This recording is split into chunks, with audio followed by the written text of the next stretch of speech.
Hi friends, welcome back to my channel. ఈరోజు topic వచ్చేసి Indian history సిరీస్లో భాగంగా జైన మతానికి సంబంధించిన టాపిక్.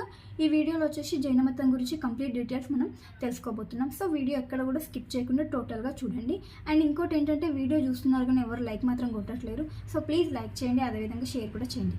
ఇంకా లేట్ చేయకుండా టాపిక్లోకి వెళ్దాం. ఈ టాపిక్ వచ్చేసి జైన మతానికి సంబంధించింది. ఈ జైన మతం ఏ విధంగా ఆవిర్భవించిందంటే, బ్రాహ్మణుల యొక్క ఆధిపత్యం కారణంగా అనేక మతాలు అనేవి పుట్టుకొచ్చాయన్నమాట. క్రీస్తుపూర్వం 6వ శతాబ్దంలో 62 మతాలు, కొత్త మతాలు అనేవి ఆవిర్భవించాయి. సో అందులో ఒకటి జైన మతం. అయితే ఇవి ఎందుకు ఆవిర్భవించాయంటే, క్షత్రియులు, వైశ్యులు, శూద్రులు హిందూ మతాన్ని వ్యతిరేకించి ఈ కొత్త మతాలలో జాయిన్ అయ్యారు. ఎవరిపై? బ్రాహ్మణుల యొక్క ఆధిపత్యం కారణంగా వీరు ఈ కొత్త మతాలని ఎంచుకున్నారు క్రీస్తుపూర్వం 6వ శతాబ్దంలో. అయితే టోటల్గా 62 కొత్త మతాలు ఆవిర్భవించాయని చెప్పాను కదా. అందులో కేవలం 3 మాత్రమే నిలిచాయి. 3 మతాలు మాత్రమే, చివరికి 3 మతాలు మాత్రమే నిలవడం జరిగింది ఆ 62 కొత్త మతాలలో. అవేంటంటే, ఫస్ట్ వచ్చేసి అజీవక మతం, తర్వాత జైన మతం, తర్వాత బౌద్ధ మతం. 3 మతాలు అని చెప్పాను కదా. మొట్టమొదటగా ఏ మతం అంటే అజీవక మతం అనేది ఆవిర్భవించిందన్నమాట. చివరికి 3 మతాలలో ఫస్ట్ అజీవక మతం, తర్వాత జైన మతం అనేది ప్రాచుర్యం పొంది, జైన మతం తర్వాత బౌద్ధ మతం అనేది ప్రాచుర్యం పొందిందన్నమాట. సో ఇక్కడ అజీవక మతం యొక్క స్థాపకుడు ఎవరంటే గోసాల మక్కలిపుత్ర. అజీవక మతం యొక్క స్థాపకుడు, ఇంపార్టెంట్ బిట్, అజీవక మతాన్ని ఎవరు స్థాపించారంటే గోసాల మక్కలిపుత్ర అని గుర్తుంచుకోండి. సో అజీవక మతం అనేది అంతగా ప్రాచుర్యం పొందలేదు. ఎందుకంటే అది అహింసతో కూడిన మతం అన్నమాట. అది అహింసతో కూడిన, అంటే కఠిన నియమాలు అందులో ఉండేవన్నమాట. అజీవక మతంలో కఠిన నియమాల కారణంగా ఆ మతానికి ఎక్కువగా ఎవరు కూడా జాయిన్ అవ్వలేదు. ఈ మతాన్ని ఎవరు స్థాపించారు? గోసాల మక్కలిపుత్ర స్థాపించడం జరిగింది. తర్వాత వచ్చేసి జైన మతం అనేది ఆవిర్భవించింది. జైన మతం తర్వాత బౌద్ధ మతం ఆవిర్భవించింది. సో ఇప్పుడు టాపిక్ వచ్చేసి జైన మతం కదా. జైన మతం గురించి తెలుసుకుందాం. అత్యంత పురాతనమైన మతం ఏది? జైన మతం. అత్యంత పురాతనమైన మతం. జైన మతంలో చేరిన వారిని సన్యాసులు లేదా పరివ్రాజకులు అని అంటారు. చేరిన వారిని ఏమంటారు? సన్యాసులు లేదా పరివ్రాజకులు అంటారు. పరివ్రాజకులు అంటే ఏ మతంలోనైనా చేరిన వారిని పరివ్రాజకులని నార్మల్గా అంటారంట. ఏ మతంలో కూడా చేరిన వారిని ఏమంటారు? పరివ్రాజకులు. సో ఇందులో జైన మతానికి సంబంధించి టోటల్గా 24 మంది తీర్థంకరులు ఉన్నారు కదా. సో ఆ తీర్థంకరుడి హోదా పొందాలంటే ఏం చేయాలంటే సల్లేఖన వ్రతం అనేది చేయాలి. తీర్థంకరుడి హోదా పొందాలంటే సల్లేఖన వ్రతం చేయాలి. సల్లేఖన వ్రతం అంటే ఏంటంటే, శరీరాన్ని శుష్కించుకోవడం ద్వారా మోక్షాన్ని పొందడం. శరీరాన్ని శుష్కించుకొని మోక్షాన్ని పొందడాన్ని సల్లేఖన వ్రతం అంటారు. 24 మంది తీర్థంకరులు జైన మతంలో ఉన్నారు. సో తీర్థంకరుడి హోదా పొందాలంటే ఈ వ్రతం ఖచ్చితంగా చేయాలి. ఏంటి? సల్లేఖన వ్రతం అంటే ఏంటి? శరీరాన్ని శుష్కించుకోవడం అండ్ మోక్షాన్ని పొందడం అన్నమాట. ఇంతకుముందు చెప్పాను కదా, 24 మంది తీర్థంకరులు జైన మతంలో ఉన్నారు. సల్లేఖన వ్రతం చేస్తూ మరణించిన రాజులు ఉన్నారంట. సల్లేఖన వ్రతం చేస్తూ మరణించిన రాజులు ఎవరంటే చంద్రగుప్త మౌర్యుడు. మౌర్య వంశానికి చెందిన చంద్రగుప్త మౌర్యుడు సల్లేఖన వ్రతం చేస్తూ మరణించడం జరిగింది. ఇంకొకరు కూడా ఉన్నారు, రాష్ట్రకూట చక్రవర్తి అయినటువంటి ఇంద్రుడు కూడా సల్లేఖన వ్రతం చేస్తూ మరణించిన రాజులు. క్వశ్చన్ ఇలా అడగవచ్చు, సల్లేఖన వ్రతం చేస్తూ మరణించిన రాజులు ఎవరంటే చంద్రగుప్త మౌర్యుడు, రాష్ట్రకూట చక్రవర్తి అయినటువంటి ఇంద్రుడు. ఈ ఇద్దరు సల్లేఖన వ్రతం చేస్తూ మరణించారు. బౌద్ధ మతాన్ని స్వీకరించి సల్లేఖన వ్రతం వీరు చేశారన్నమాట. సో జైన మతంలో 22 మంది తీర్థంకరులను చారిత్రక పురుషులు అని అంటారు. అండ్ 2 తీర్థంకరులను సాంఘిక పురుషులు అని అనడం జరుగుతుంది. 22 మంది తీర్థంకరులను చారిత్రక పురుషులు, 2 తీర్థంకరులను సాంఘిక పురుషులు అని అంటారు. సో జైన మతంలో చేరిన వాళ్ళు స్టెప్ బై స్టెప్ ఏ విధంగా హోదా అనేది పొందుతారంటే, ఫస్ట్ చేరినప్పుడు వారిని సాధువు అని అంటారు. ఈ సాధువు ఉపాధ్యాయుడి నుంచి బోధనలు పొందుతాడు, సాధువు అన్నమాట. తర్వాత సాధువు నుంచి ఉపాధ్యాయుడిగా మారుతాడు. ఉపాధ్యాయుడు తర్వాత ఆచార్యుడిగా మారుతాడు. ఆచార్యుడు అయిన తర్వాత అర్హతలన్నీ సాధించి ఆయన తీర్థంకరుడి హోదా అనేది పొందడం జరుగుతుంది. ఈ జైన మతంలో చేరిన వాళ్ళు ఫస్ట్ సాధువుగా ఉండాలి, తర్వాత ఉపాధ్యాయుడు, తర్వాత ఆచార్యుడిగా మారి, తర్వాత అర్హతలు సంపాదించిన తర్వాత ఆయన ఈ వ్రతం చేసి తీర్థంకరుడిగా హోదా అనేది పొందుతారు సల్లేఖన వ్రతం చేసిన తర్వాత. ఈ జైన మతంలో సన్యాసులను 2 రకాల పేర్లతో పిలుస్తారు. ఏంటంటే అవి నిక్రందులు అండ్ శ్రమణులు అని పిలుస్తారు. జైన మతంలో సన్యాసులను 2 రకాల పేర్లతో పిలవడం జరుగుతుంది, నిక్రందులు అండ్ శ్రమణులు అన్నమాట. సో ఈ జైన మతంలో టోటల్గా 24 మంది తీర్థంకరులు ఉన్నారని చెప్పాను కదా, అందులో కొందరు గురించి తెలుసుకుందాం. వృషభనాథుడు, ఈయన మొట్టమొదటి తీర్థంకరుడు. జైన మతం యొక్క మొట్టమొదటి తీర్థంకరుడు ఎవరంటే వృషభనాథుడు అని గుర్తుపెట్టుకోండి. అండ్ అదేవిధంగా ఇతను చారిత్రక జైన మత స్థాపకుడు అని కూడా అంటారు. ఈయన జైన మత స్థాపనకు కృషి చేసినవాడు. సో చారిత్రక జైన మత స్థాపకుడు అని వృషభనాథుడిని అని అంటారు, కృషి చేసినందుకు చారిత్రక జైన మత స్థాపకుడు. నెక్స్ట్ వచ్చేసి ఈయనని ఋగ్వేదంలో పేర్కొన్నారు వృషభనాథుడు గురించి. అండ్ అదేవిధంగా పురాణాలు ఈయనని నారాయణుని అవతారంగా పేర్కొనడం జరిగింది. పురాణాలు ఈయనని నారాయణుని అవతారంగా పేర్కొనడం జరిగింది. ఇతని యొక్క చిహ్నం వచ్చేసి ఎద్దు, ఈ చిహ్నం ఎద్దు. సో వృషభనాథుడికి 2 కుమారులు ఉండేవారు అన్నమాట. ఒకటి భరతుడు, ఇంకొక అతను వచ్చేసి బాహుబలి. భరతుడు, బాహుబలి, ఈ క్యారెక్టర్స్ని గుర్తుంచుకోండి, తర్వాత వీరి గురించి ఒక ఇన్ఫర్మేషన్ ఉంటుంది. భరతుడికి వచ్చేసి 15 మహాజనపదాలని ఇవ్వడం జరిగింది. బాహుబలికి వచ్చేసి అస్మక అనే జనపదాన్ని ఇవ్వడం జరిగింది. టోటల్గా మహాజనపదాలు ఎన్ని 16 ఉంటాయి. అందులో దక్షిణ భారతదేశంలో ఉన్న ఒకే ఒక్క జనపదం ఏదంటే అస్మక. ఇది బోధన్లో ఉన్న జనపదం. తెలంగాణలోని బోధన్లో, నిజామాబాద్ డిస్ట్రిక్ట్స్లోని బోధన్లో ఉన్నది అస్మక అనే జనపదం. ఈ 15 మహాజనపదాలు వచ్చేసి ఉత్తర భారతదేశంలో ఉన్న జనపదాలు. ఇక్కడ ఇంపార్టెంట్ బిట్, దక్షిణ భారతదేశంలో ఉన్న ఒకే ఒక్క జనపదం అస్మక జనపదం. దాన్ని ఎవరికి ఇచ్చారంటే బాహుబలికి ఇవ్వడం జరిగింది, గుర్తుంచుకోండి. నెక్స్ట్ వచ్చేసి పార్శ్వనాథుడు. ఈయన వచ్చేసి 23వ తీర్థంకరుడు. జైన మతంలోని 23వ తీర్థంకరుడు ఎవరంటే పార్శ్వనాథుడు. ఈయనని అధికారికంగా చారిత్రక స్థాపకుడు అని అంటారు. జైన మతం యొక్క చారిత్రక స్థాపకుడు అధికారికంగా ఎవరు అంటే పార్శ్వనాథుడిని అంటారు. కృషి చేసింది వృషభనాథుడు. అధికారికంగా జైన మతం యొక్క స్థాపకుడు ఎవరంటే పార్శ్వనాథుడు అని గుర్తుంచుకోండి. నెక్స్ట్ వచ్చేసి జైన మత స్థాపకుడు, నిజమైన స్థాపకుడు ఎవరంటే వర్ధమాన మహావీరుడు. ఈయన 24వ తీర్థంకరుడు అన్నమాట. ఈయన నిజమైన స్థాపకుడు, జైన మతం యొక్క నిజమైన స్థాపకుడు ఎవరంటే వర్ధమాన మహావీరుడిని గుర్తుంచుకోండి. నెక్స్ట్ వచ్చేసి పార్శ్వనాథుడి యొక్క చిహ్నం ఏంటంటే పాము. పార్శ్వనాథుడి చిహ్నం పాము. ఇతను ఏ శాఖను అనుసరించాడంటే శ్వేతాంబర శాఖను పార్శ్వనాథుడు అనుసరించడం జరిగింది. ఇతని అనుచరులను ఏమంటారంటే శ్వేతాంబరులు అంటారు. శ్వేతాంబరులు అంటే తెల్లటి వస్త్రాన్ని ధరించిన వారిని శ్వేతాంబరులు అంటారని గుర్తుంచుకోండి. నెక్స్ట్ ఈయన కొన్ని బోధనలను చేయడం జరిగింది. ఇతని బోధనలు సత్యం, అహింస, అపరిగ్రహ, అస్థేయం అని 4 బోధనలు ఎవరు ప్రవేశపెట్టారంటే పార్శ్వనాథుడు అని గుర్తుంచుకోండి. సత్యం, అహింస, అపరిగ్రహ, అస్థేయం ఈ 4 బోధనలను పార్శ్వనాథుడు ప్రవేశపెట్టాడు. ఈ 4 బోధనలకు ఒక బోధనని బ్రహ్మచర్యంను యాడ్ చేసింది ఎవరంటే వర్ధమాన మహావీరుడు. ఈ 4 బోధనలకు బ్రహ్మచర్యం అనే ఇంకొక బోధనని యాడ్ చేసి వాటిని పంచవ్రతాలుగా మార్చాడు. ఈ పై 4 బోధనలకు బ్రహ్మచర్యంని యాడ్ చేసింది ఎవరంటే వర్ధమాన మహావీరుడిని గుర్తుంచుకోండి. సో ఈ 5ంటిని కలిపి ఏమంటారంటే పంచవ్రతాలు అంటారని గుర్తుంచుకోండి. 5ంటిని కలిపి పంచవ్రతాలు అంటారని గుర్తుంచుకోండి. 4 బోధనలు వచ్చేసి పార్శ్వనాథుడు, దానికి ఒకటి యాడ్ చేసింది ఎవరు వర్ధమాన మహావీరుడు. ఏంటి అంటే అది బ్రహ్మచర్యాన్ని యాడ్ చేసి దాన్ని పంచవ్రతాలుగా మార్చడం జరిగింది, గుర్తుంచుకోండి. నెక్స్ట్ వర్ధమాన మహావీరుడు. ఈయన 24వ తీర్థంకరుడు. ఈయనకు సమకాలీనుడు ఎవరంటే గౌతమ బుద్ధుడు. అదేంటి జైన మతంకి తర్వాత బౌద్ధ మతం ఆవిర్భవించింది అన్నారు కదా, సో ఇప్పుడు ఎందుకు ఇతనికి అప్పుడే గౌతమ బుద్ధుడు ఏ విధంగా వచ్చాడంటే జైన మతం ఇంతకంటే ముందు ఎప్పుడో ఆవిర్భవించింది కదా, ఈయన లాస్ట్. సో అప్పుడే ఆవిర్భవించింది ఇది బౌద్ధ మతం అన్నమాట. సో వర్ధమానుడికి సమకాలీనుడు ఎవరంటే గౌతమ బుద్ధుడు. జైన మతం చివరిలో, ఇది బౌద్ధ మతం మొదట్లో అన్నమాట, గుర్తుంచుకోండి.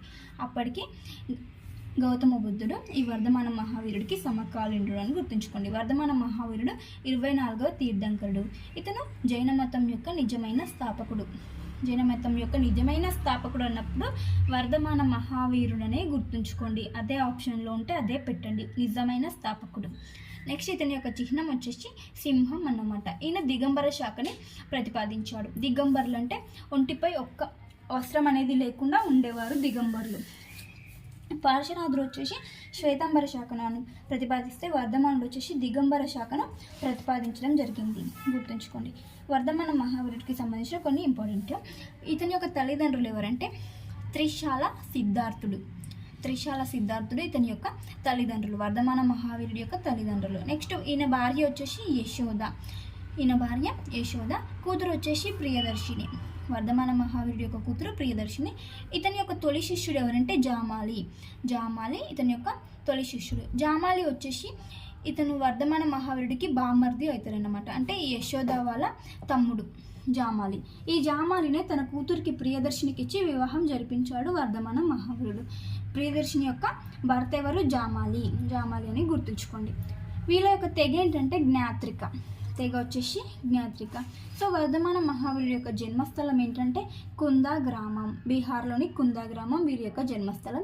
ఈయన సన్యాసం ఎప్పుడు తీసుకున్నారంటే 30వ సంవత్సరంలో ఈయన సన్యాసాన్ని తీసుకున్నారు.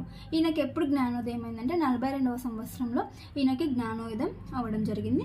సో వర్ధమాన మహావీరుడు మరణించిన ప్రదేశం ఏంటంటే పావాపురి, జన్మస్థలం కుందా గ్రామం, మరణించిన ప్రదేశం పావాపురి అని గుర్తుంచుకోండి. ఈయనకి ఎప్పుడు జ్ఞానోదయం అయింది? 42వ ఏట కదా. సో జీనుడు అని అంటారు. ఈయన ఎప్పుడు జీనుడు అయ్యాడంటే 42వ ఏట. జీనుడు అంటే ఏంటి? జ్ఞానుడు అని అర్థం. ఈ జీన అనే పదం నుంచి జైన మతం ఆవిర్భవించిందని గుర్తుంచుకోండి. ఏ పదం నుంచి? జీన అనే పదం నుంచి జైన మతం అనే పదం ఆవిర్భవించింది. ఈ మతానికి జైన మతం అని నామకరణం చేసింది వర్ధమాన మహావీరుడు. అందుకే ఇతన్ని జైన మతం యొక్క నిజమైన స్థాపకుడు అని అంటారని గుర్తుంచుకోండి. సో జైన మతంలో త్రిరత్నములు అనేవి ఉంటాయి. సో ఈ త్రిరత్నములు అంటే ఏంటంటే మోక్షం సాధించుటకు ఈ త్రిరత్నములను ఆచరించాలి జైన మతస్థులు. మోక్షం సాధించుట కొరకు ఆచరించవలసినవేంటి? త్రిరత్నములు. ఆ త్రిరత్నములు ఏంటో తెలుసుకుందాం. సరైన విశ్వాసం, సమ్యక్ విశ్వాసం అని అంటారు. సరైన విశ్వాసం అంటే శ్రద్ధ వహించాలి బోధనల పట్ల. సరైన జ్ఞానం అంటే సత్యాన్ని గ్రహించాలి బోధనల నుండి. వాళ్ళు ఏవైతే బోధనలు చేస్తారో దాని నుంచి సత్యాన్ని గ్రహించాలి, దాన్ని సరైన జ్ఞానం అని అంటారు. సరైన ప్రవర్తన అంటే పంచవ్రతాలను నియమంతో పాటించాలి. పంచవ్రతాలు ఏవి? సత్యం, అహింస, అపరిగ్రహ, అస్తేయ అండ్ బ్రహ్మచర్యం. ఈ పంచవ్రతాలను నియమంతో పాటించడాన్ని సరైన ప్రవర్తన అని అంటారు. ఇవి త్రిరత్నాలు అన్నమాట, గుర్తుంచుకోండి. పంచవ్రతాలు, త్రిరత్నములు గుర్తుంచుకోండి. సో జైన మతం యొక్క పవిత్ర గ్రంథాలను ఏమంటారంటే అంగాలు అని అంటారు. జైన మతం యొక్క పవిత్ర గ్రంథాలు అంగాలు. ఇవన్నీ ఉన్నాయంటే టోటల్గా 12 ఉన్నాయి. జైన మతం యొక్క సమావేశాలను ఏమంటారంటే పరిషత్తులు అంటారు. జైన మతం సమావేశం అని నిర్వహిస్తాయి కదా, దాన్ని ఏమంటారంటే పరిషత్తులు అని అంటారంట. వీరి యొక్క దేవత వచ్చేసి విద్యా దేవత, అంటే సరస్వతి దేవి. వీరి యొక్క కేంద్రాలు, విద్యా కేంద్రాలను ఏమంటారంటే సరస్వతి గచ్చ అని అంటారు. జైన మతం యొక్క విద్యా కేంద్రాలను ఏమంటారు? సరస్వతి గచ్చ. గుర్తుంచుకోండి, ఈ చిన్న చిన్న బిట్స్ లాగా వచ్చాయి. సమావేశాలని పరిషత్తులు అంటారు. దేవత, వీళ్ళు పూజించే దేవత విద్యా దేవత. అండ్ విద్యా కేంద్రాలను వీళ్ళు ఏమంటారంటే సరస్వతి గచ్చ అని అంటారు. నెక్స్ట్ జైన మతం యొక్క విశ్రాంతి గృహాలను ఏమంటారంటే బసది అని అంటారు. బసదిని తెలుగులో ఏమంటారు? వసతి. నెక్స్ట్ వీరు విగ్రహారాధన చేస్తారంటే వీరు చేయరు. వీళ్ళు చేయరు. అండ్ జైన మతంలో మహిళలకు ప్రవేశం లేదు. ఎందుకంటే ఇంతకుముందు బ్రహ్మచర్యం అని చెప్పాను కదా, ఇంకా మహిళలకు ఎక్కడ ప్రవేశం ఉంటుంది? సో జైన మతంలో మహిళలకు ప్రవేశం అనేది లేదని గుర్తుంచుకోండి.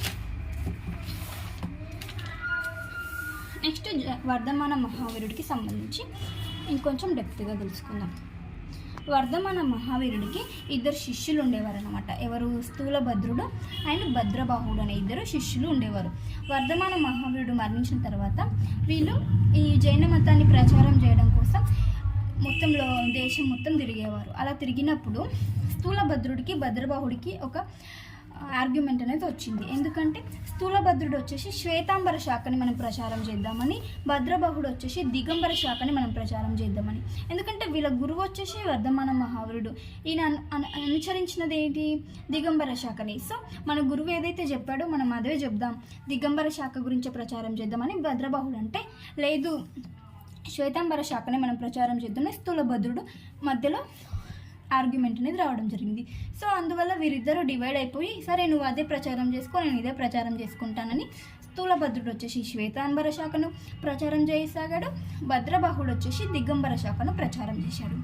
సో గుర్తుంచుకోండి, స్థూలభద్రుడు శ్వేతాంబర శాఖ అంటే పార్శ్వనాథుడు సూచించినటువంటి శ్వేతాంబర శాఖను ప్రచారం చేస్తే, భద్రబాహుడు వర్ధమాన మహావీరుడు సూచించినటువంటి దిగంబర శాఖ గురించి ప్రచారం చేయడం జరిగింది అని గుర్తుంచుకోండి. స్థూలభద్రుడు అనుసరించిన శాఖ ఏది? శ్వేతాంబరం, భద్రబాహుడు దిగంబరం అని గుర్తుంచుకోండి.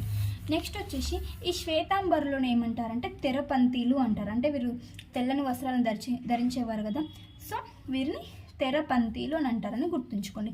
సో ఇక దిగంబరులను ఏమంటారంటే సమయ్యాలు అని అంటారు. ఎందుకంటే వీరు ఎనీ టైం ఒకే రకంగా ఉంటారు, ఆల్వేస్ అదే రకంగా ఉంటారు ప్రతి నిమిషం కూడా అని సమయ్యాలు అని వీరిని అనడం జరుగుతుంది. దిగంబరంగా ఉంటారు కాబట్టి గుర్తుంచుకోండి. స్థూలభద్రుడు శ్వేతాంబర శాఖ, భద్రబాహుడు దిగంబర శాఖ అని గుర్తుంచుకోండి. నెక్స్ట్ వచ్చేసి జైన మతానికి సంబంధించిన సమావేశాల గురించి చూద్దాం. ఈ సమావేశాలను ఏమంటాం మనం?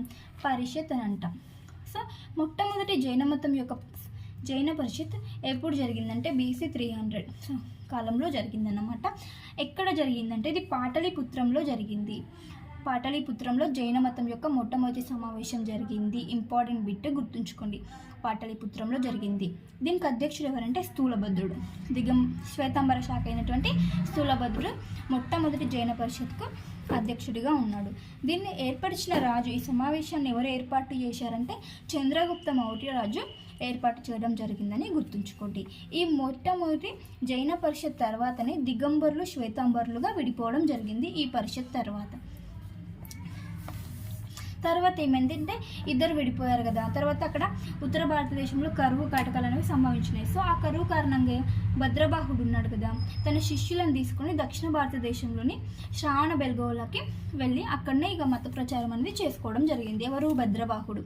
భద్రబాహుడు దక్షిణ భారతదేశంలోని శ్రావణ బెల్గోళ అంటే కర్ణాటకలోని శ్రావణ బెల్గోళకి వెళ్ళడం జరిగింది. వలసపోయారు తన శిష్యులతో, అనుచరులతో. భద్రబాహుడు ఏ శాఖ? దిగంబర శాఖ. సో గుర్తుంచుకోండి, దక్షిణ భారతదేశానికి ఎవరి నాయకత్వంలో వెళ్ళారంటే భద్రబాహుడు నాయకత్వంలో వెళ్ళడం జరిగిందని గుర్తుంచుకోండి.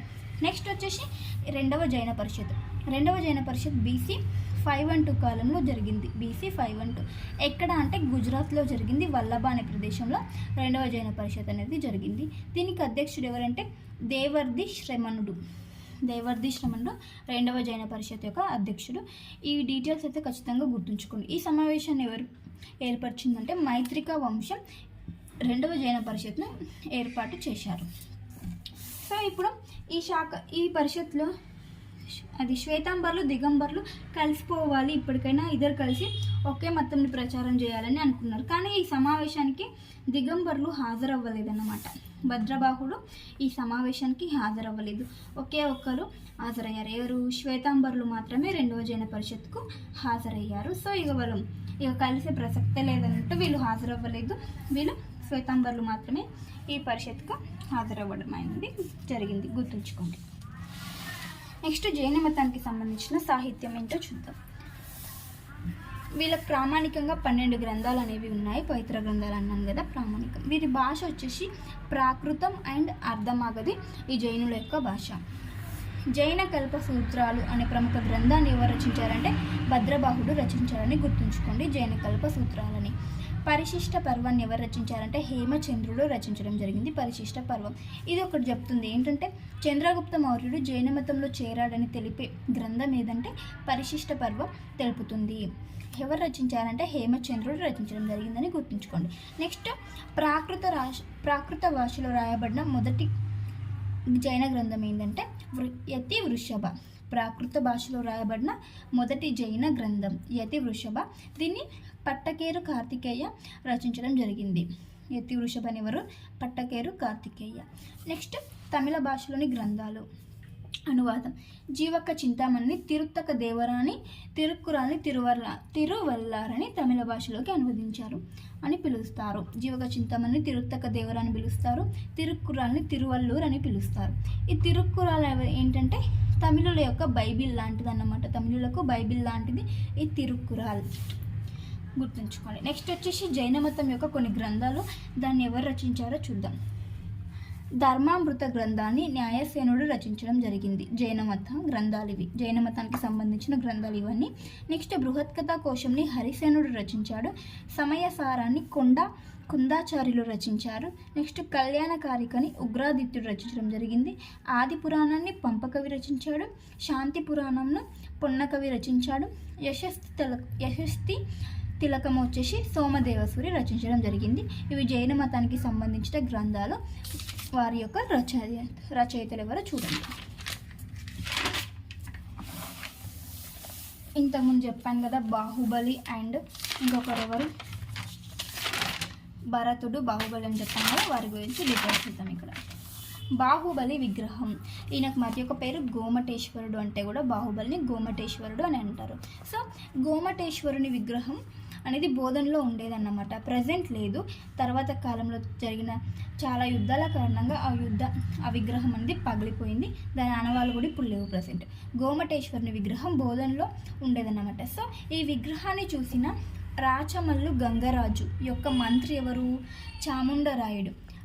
ఈయన ఈ విగ్రహాన్ని చూశాడనమాట, బోధనలో గోమటేశ్వరుని విగ్రహం చూశాడు. సో సేమ్ అదే విగ్రహాన్ని కర్ణాటకలోని శ్రావణ బెలుగోల యందు ఈ విగ్రహాన్ని ప్రతిష్ఠించాడు. ఎవరి విగ్రహాన్ని? బాహుబలి విగ్రహాన్ని. సో ప్రజెంట్ బాహుబలి విగ్రహం ఎక్కడ ఉందంటే కర్ణాటకలో ఉంది, శ్రావణ బెలుగోలలో ఈ బాహుబలి యొక్క విగ్రహం అనేది ఉంది. సో ఎక్కడ చూసి అంటే ప్రతిష్ఠించారంటే బోధనలోని గోమటేశ్వరుని విగ్రహాన్ని చూసి ఆ రకమైన విగ్రహాన్ని కర్ణాటకలో ప్రతిష్ఠించడం జరిగింది. ఎవరు అంటే చాముండరాయుడు ప్రతిష్ఠించాడు.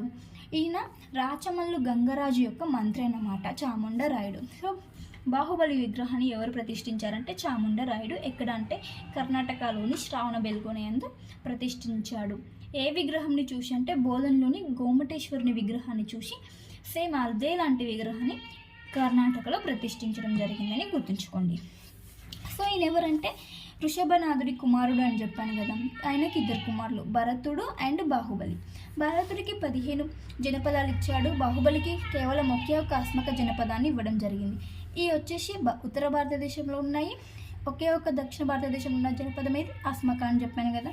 సో ఇక్కడ ఏంటంటే భరతుడు వచ్చేసి ఇంకొక మిగిలిన జనపదం కూడా తనకే కావాలని బాహుబలి పైన యుద్ధానికి వెళ్ళాడు. సో ఇద్దరికి యుద్ధం అనేది జరిగింది. అప్పుడు బాహుబలి అనేది విజయం సాధించాడు. కానీ ఎందుకు ఈ ఒక రాజ్యం కోసం ఈ యుద్ధం చేయడం అవసరమా? నా అన్ననే చంపాలనా నేను అనేసి, నాకు ఈ రాజ్యం వద్దు, ఏమొద్దు, నువ్వే తీసుకువెళ్ళిపో అని ఈ అస్మక జనపదాన్ని భరతుడికి ఇచ్చేయడం జరిగింది. కానీ రాజ్యాన్ని భరతుడికి ఇచ్చేశాడు. బాహుబలి విజయం సాధించినా కూడా ఆ రాజ్యాన్ని ఎవరికి? భరతుడికి ఇచ్చేసి తను ఇక అడవిలోకి వెళ్ళిపోయి తపస్సు చేస్తూ ఉంటాడనమాట. ఈ అస్మక జనపదాన్ని కూడా ఎవరికి ఇచ్చేశారు? భరతుడికి ఇచ్చేయడం జరిగింది. టోటల్గా 16 అని ఇవ్వడం జరిగిందని గుర్తుంచుకోండి. తర్వాత బాహుబలి వచ్చేసి ఒక సన్యాస జీవనం అనేది గడపసాగాడు, గుర్తుంచుకోండి. సో బాహుబలి విగ్రహం ఎక్కడ ఉందనేది స్టోరీ. నెక్స్ట్ జైన మతానికి సంబంధించిన శిల్పకళ చూద్దాం. మౌంట్ అబూలోని దిల్వారా దేవాలయాలు ఈ వీరి శిల్పకళకే ప్రసిద్ధి చెందిన జైన మతం యొక్క శిల్పకళ. దీన్ని ఎవరు నిర్మించారంటే తేజపాల ధర్మపాల అనేవారు ఈ దిల్వారా దేవాలయాన్ని నిర్మించారు. ఈ ప్రజెంట్ ఎక్కడ ఉంది? రాజస్థాన్లో ఉంది. నెక్స్ట్ ఉదయగిరి పర్వతాలు కూడా జైనుల యొక్క శిల్పకళకు ప్రసిద్ధి. ఒడిస్సా రాష్ట్రానికి సంబంధించినవి ఉదయగిరి పర్వతాలు. నెక్స్ట్ ఎల్లోరా గుహలు ఎక్కడ ఉన్నాయి? మహారాష్ట్రలో. నెక్స్ట్ వచ్చేసి పార్శ్వనాథ కొండలు, ఇవి ఏ రాష్ట్రంలో ఉన్నాయంటే జార్ఖండ్ రాష్ట్రంలో ఉన్నాయి. నెక్స్ట్ వచ్చేసి జైన మతానికి ప్రముఖ విద్యా కేంద్రం ఏంటంటే ఉజ్జయిని. జైన మత కాలంలో ప్రముఖ విద్యా కేంద్రంగా ఇది ఉండేదన్నమాట, ఉజ్జయిని. నెక్స్ట్ వచ్చేసి మన తెలంగాణలో ఏదైనా ప్రముఖ జైనమత క్షేత్రం ఉందా అంటే అది కొలనుపాక, ప్రముఖ జైనమత క్షేత్రం తెలంగాణలో. నెక్స్ట్ వచ్చేసి శ్రావణ బెలుగోల వచ్చేసి కర్ణాటకలో ఉన్న ప్రముఖ జైనమత క్షేత్రం శ్రావణ బెలుగోల అని గుర్తుంచుకోండి. నెక్స్ట్ వచ్చేసి జైన మతానికి అండ్ అదేవిధంగా బౌద్ధ మతానికి కొన్ని పోలికలు ఉన్నాయి, అవి ఏంటో చూద్దాం. ఈ 2 మతాలు బ్రాహ్మణాధిక్యతను నిరసించాయి. నెక్స్ట్ కుల వ్యవస్థను ఈ 2 మతాలు వ్యతిరేకించాయి. నెక్స్ట్ కర్మ సిద్ధాంతాన్ని, పునర్జన్మను జైన మతం అదేవిధంగా బౌద్ధ మతం అనేవి నమ్మడం జరిగింది. నెక్స్ట్ ఈ 2 మతాలు మోక్షాన్ని కోరటం కొరకే ఏర్పడ్డాయి, మోక్షాన్ని కోరటం కొరకే. నెక్స్ట్ వచ్చేసి ఈ 2 మతాల స్థాపకులు కూడా క్షత్రియ వంశానికి చెందినవారు, అంటే రాజులు అన్నమాట ఈ 2 మతాల యొక్క స్థాపకులు కూడా అని గుర్తుంచుకోండి. నెక్స్ట్ జైన మతంను ఆచరించిన రాజుల గురించి తెలుసుకుందాం. ప్రద్యోధనుడు, ఈయన అవంతి పాలకుడు ప్రద్యోధనుడు. ఈ చరిత్రకారుల అభిప్రాయం ప్రకారము జైన మతాన్ని మొట్టమొదట స్వీకరించిన రాజు ఈయనే. ఎవరు? ప్రద్యోధనుడు. భారతదేశంలో మొట్టమొదటగా జైన మతం స్వీకరించిన రాజు ఎవరంటే ప్రద్యోధనుడు అని గుర్తుంచుకోండి. నెక్స్ట్ వచ్చేసి బింబిసారుడు కూడా జైన మతాన్ని ఆచరించడం జరిగింది. ఈయన హర్యాంక వంశ చక్రవర్తి. బింబిసారుడు ఏ వంశ చక్రవర్తి? హర్యాంక వంశ చక్రవర్తి అని గుర్తుంచుకోండి. నెక్స్ట్ వచ్చేసి ఉదయునుడు కూడా ఈ జైన మతాన్ని ఆచరించారు. ఈయన శిశునాగ వంశానికి చెందిన రాజు అన్నమాట, శిశునాగ వంశంకి చెందిన రాజు. నెక్స్ట్ అభయ, ఈయన వచ్చేసి లిచ్చవి యొక్క వంశరాజు, ఈయన కూడా జైన మతాన్ని ఆచరించాడు. నెక్స్ట్ వచ్చేసి మహాపద్మనందుడు, ఈయన నందవంశం యొక్క స్థాపకుడు రాజు, నందవంశ రాజు అండ్ అదేవిధంగా నందవంశ స్థాపకుడు మహాపద్మనందుడు కూడా జైన మతాన్ని ఆచరించాడు. నెక్స్ట్ చంద్రగుప్త మౌర్యుడు, ఈయన మౌర్య వంశ రాజు అండ్ అదేవిధంగా మౌర్య వంశ స్థాపకుడు చంద్రగుప్త రాజు. ఇంతకుముందు చెప్పాను కదా, సల్లేఖన వ్రతం చేసి ఈ రాజు మరణించారు. సల్లేఖన వ్రతం చేసిన రాజు ఎవరంటే చంద్రగుప్త మౌర్యుడు అని చెప్పాను కదా. సో ఈయన సల్లేఖన వ్రతం చేసి మరణించడం జరిగిందనమాట. సో ఈయన అశోకుడికి తాత చంద్రగుప్త మౌర్యుడు. ఈయన దిగంబర శాఖని అనుసరించారు, అంటే భద్రబాహు నాయకత్వంలోని దిగంబర శాఖను ఈయన అనుసరించడం జరిగింది చంద్రగుప్త మౌర్యుడు. నెక్స్ట్ వచ్చేసి సంప్రాతి, ఇతను మౌర్యుల వంశానికి చెందిన రాజు. సంప్రాతి మౌర్యుల వంశానికి చెందిన రాజు. ఈయన అశోకుడి యొక్క మనవడు సంప్రాతి. అశోకుడి యొక్క మనవడు ఎవరు? సంప్రాతి. అశోకుడు వచ్చేసి బౌద్ధ మతాన్ని ఆచరించాడు, సంప్రాతి వచ్చేసి జైన మతాన్ని ఆచరించడం జరిగింది. అశోకుడు బౌద్ధ మతానికి విశేషమైన కృషి అనేది చేశాడు. సో జైన మతానికి ఈయన చేసిన కృషి వల్ల, సంప్రాంతి వచ్చేసి జైన మతానికి చేసిన కృషి వల్ల ఈయనకు జైన అశోక అనే బిరుదుని ఇవ్వడం జరిగింది. జైన అశోక అని ఎవరిని అంటారంటే సంప్రాతి అని గుర్తుంచుకోండి. నెక్స్ట్ కారవేలుడు, కళింగ రాజు అయినటువంటి కారవేలుడు కూడా ఈయన జైన మతాన్ని ఆచరించడం జరిగింది. ఈయనను భిక్షురాజు అని కూడా అని అంటారని గుర్తుంచుకోండి. సో ఇవి ఫ్రెండ్స్ జైన మతానికి సంబంధించిన important topic, important bits. So మీకు వీడియో నచ్చితే ప్లీజ్ లైక్ చేయండి, అదేవిధంగా షేర్ చేయండి, సబ్స్క్రైబ్ కూడా చేసుకోండి. And thank you for watching. Next video వచ్చేసి తొందరగా పోస్ట్ చేయడానికి ట్రై చేస్తాను. ప్లీజ్ మీరు మాత్రం ఒక లైక్ కొట్టండి, అది సరిపోతుంది నాకు. Thank you for watching. By by.